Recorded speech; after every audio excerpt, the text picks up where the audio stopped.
Hi everyone, my name is Beth and I'm a volunteer for Parrot Outreach Society. The bird you see on the screen is Xena, my adopted blue and gold macaw.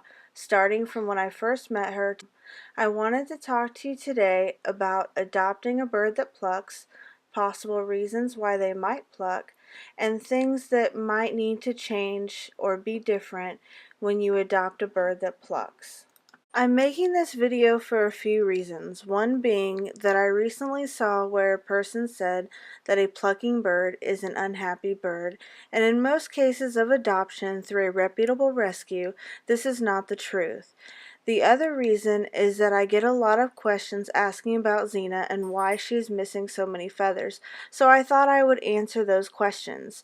And last but not least, the differences between a plucked bird and a fully feathered bird and how the type of care requirements change. I saw this thing where a person was explaining why birds pluck, and for the most part they were correct, but what got to me is when they said a plucking bird is an unhappy bird. They were not specific enough in my opinion, and this is just plain wrong in most cases of adoption. So why do some parrots pluck their feathers? Well, there have been several ideas from avian professionals which include but are not limited to health problems, stress, an emotional response, a change, boredom, a sense of urgency to breed, or in long-term pluckers, habit. An example of a parrot that plucks out of habit is my blue and gold macaw Xena. Yes, she's a plucker. Does this mean she is unhappy or broken in some way? No, it does not. Xena originally started plucking with her presumed original owners, and instead of doing some problem solving, they got stressed out about it, which in turn stressed Xena out, and they gave her to the rescue. Due to an emotional response from being abandoned by what she considered her flock, she continued to pluck.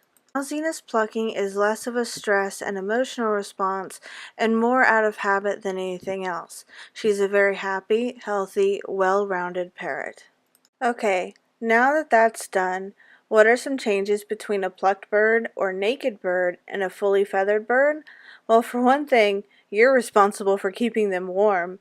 Naked birds have no feathers, so you probably ought to keep your house a little bit warmer for them.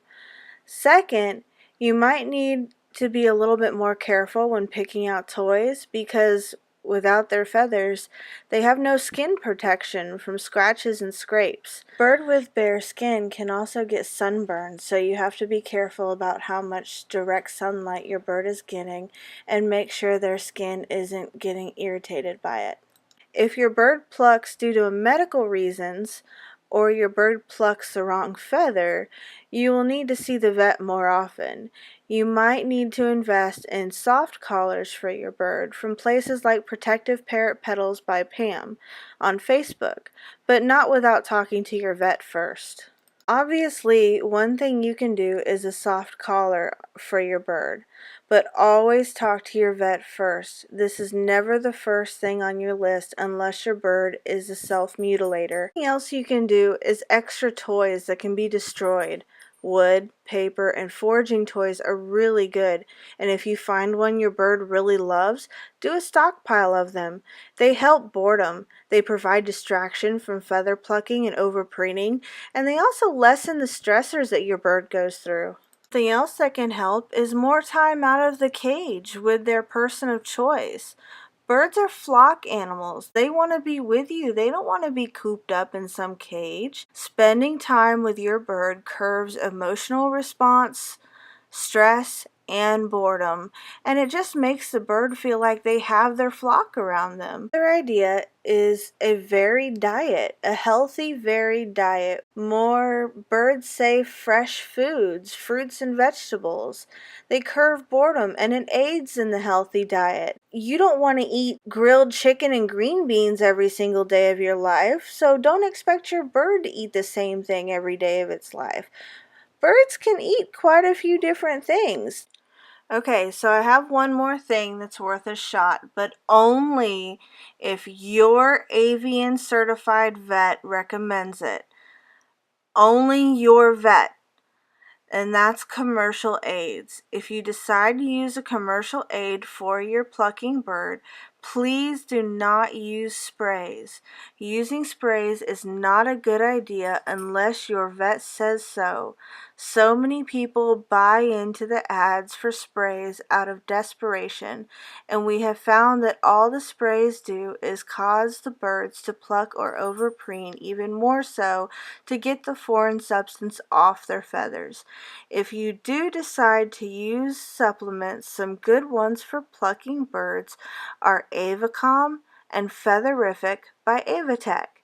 These are safe and specifically made for birds, and you can find them on Amazon, My Safe Bird Store, and even in some avian vet offices.